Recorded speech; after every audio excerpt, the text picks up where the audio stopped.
Hello everyone, welcome to another episode of Neurbloom, a space where real conversations around health, awareness, and personal experiences that often go unseen and unheard. My name is Natizia Kapata, and in this episode, we are going to be talking about cerebral palsy, a condition that affects how the body moves and how the body functions.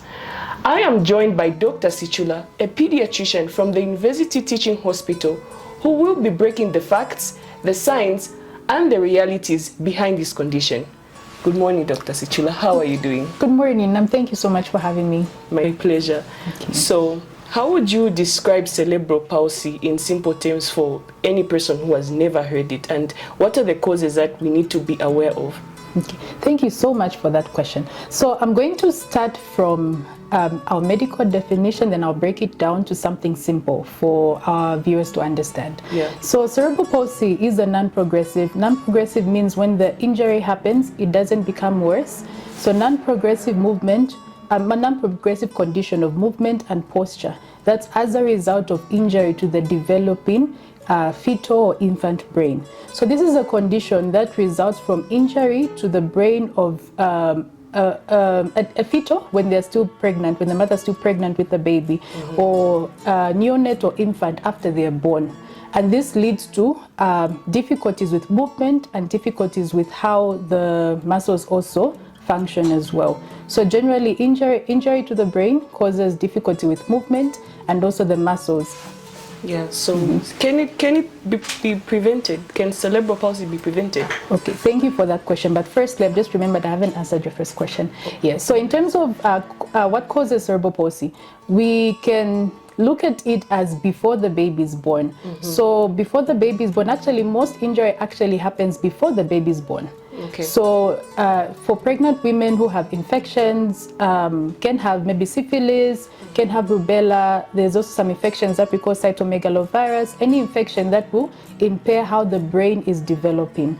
Because the critical age of development is less than 3 months. At that stage, the brain is still developing, so any infection will cause harm to the way the brain will result. Then we also have conditions that reduce the oxygen.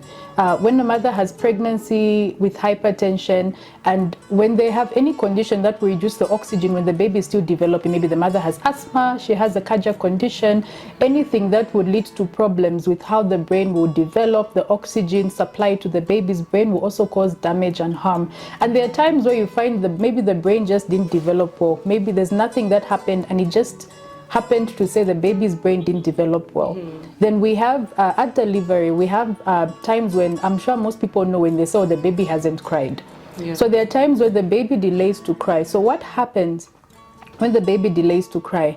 The lungs, when the baby is in the womb, in the uterus, the lungs are filled with fluid. So when the baby comes out, that fluid is supposed to leave the lungs when the baby cries, and then the oxygen will go in, and we have oxygen going to the brain and different parts of the body. But when a child does not cry, it means the fluid remains in the lungs, it means the brain won't be oxygenated, and the brain is a very sensitive organ. Just 5 minutes of lack of oxygen to the brain means that's damage. So you know the baby will come out, baby doesn't cry. 5 minutes, baby doesn't cry. Baby has injury to the brain.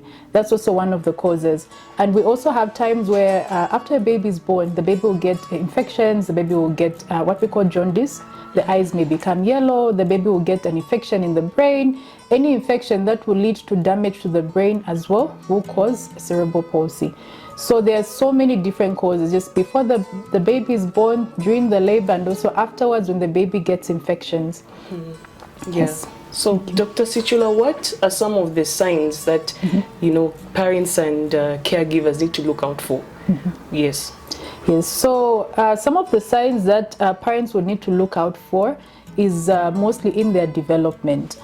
And this will be based because when we look at cerebral palsy, it has classes. So we have the very mild, we have the ones that are moderate and severe. So what the mother will look at will depend on how the condition is, whether it's mild, moderate, or severe. Yeah. So for the signs, we look at the development of our children, the infant, especially during the infancy, less than 1 year of age. So you find baby is growing, the baby is not able to support the neck. Baby is not able to sit on his own, baby is not able to crawl and to walk. So the mother will be concerned to say, okay, compared to my other children or compared to what the other children may have had, our baby is not able to do any of these milestones. And there are times the child will have challenges with swallowing, the child will have challenges with swallowing, feeding, and just anything that has to do with maintaining for the posture, because we have the bulbar muscles here that help with swallowing, and also just the muscles that are connected, the posture and everything. So the baby will just generally have challenges overall. And whenever a mother notices this, it should be concerning, should be able to come to any of the nearest facilities so that the child is screened. And the child as well will not be able to speak as well. Those are some of the challenges, because apart from the movement posture, it also affects some of the what we call cognition, how the child is going to be able to reason and to see certain things, because there's some of the areas of the brain that may be affected. So we find the child is not moving, the child is not speaking, the child is not swallowing well. So any of those signs should concern a mom to say, I should take the child to the hospital. And also there are times where you find, maybe because cerebral palsy can affect all four limbs, can affect maybe one side of the body, maybe one side of the leg, one side of the arm. So if, depending on how severe the injury is, whatever the mother notices that is different from the normal, she should look for help. She should look for help, yes. Definitely should. And what are the words of encouragement that you would give to someone who is living with cerebral palsy and has been discouraged by what will happen to them in the future? Yes, what are some of the words of encouragement that you would give to them? So, firstly, what I would say is having a diagnosis of cerebral palsy, especially based on the severity, can be quite a lot to handle, especially on the mother and also just on the child as well.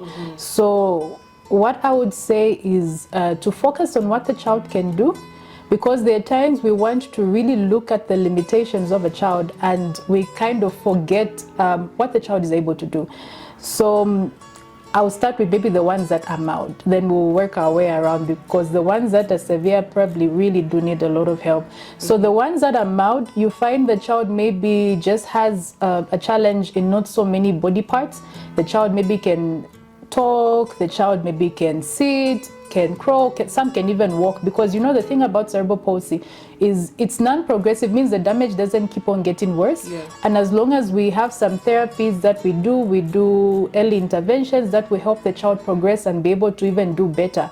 So you find this child can go to school, so the child can learn, can go to school, can function normally in society. So mothers should just focus on what the child can do, try to build on and encourage the child, and really be there for the child so they can be able to improve in terms of what they can do.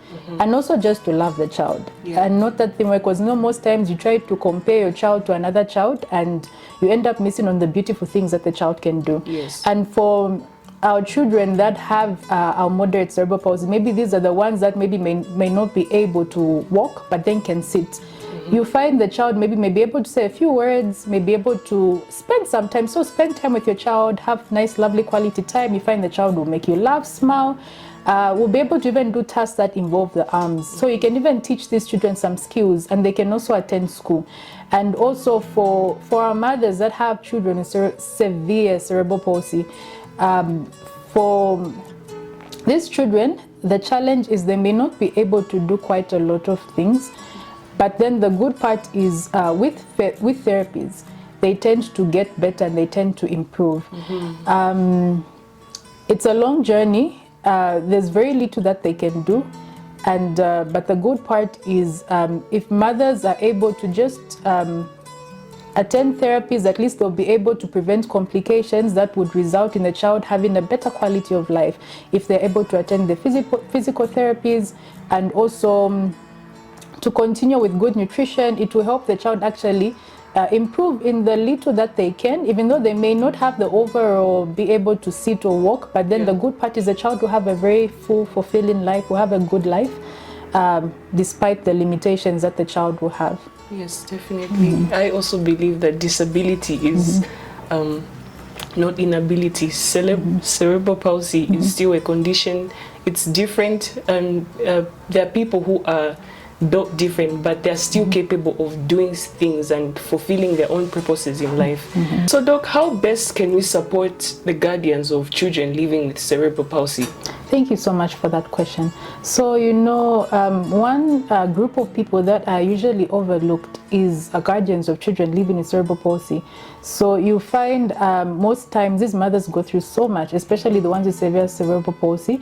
They tend to face a lot of stigma from the community, and they tend to hide their children out because of what everyone else is going to say. So you find the child may not go to the hospital quite as often because she's afraid of what the neighbors will say. So I would like to encourage the community to be involved, to help out. There are times they need to rest. Maybe you can decide to help babysit the children.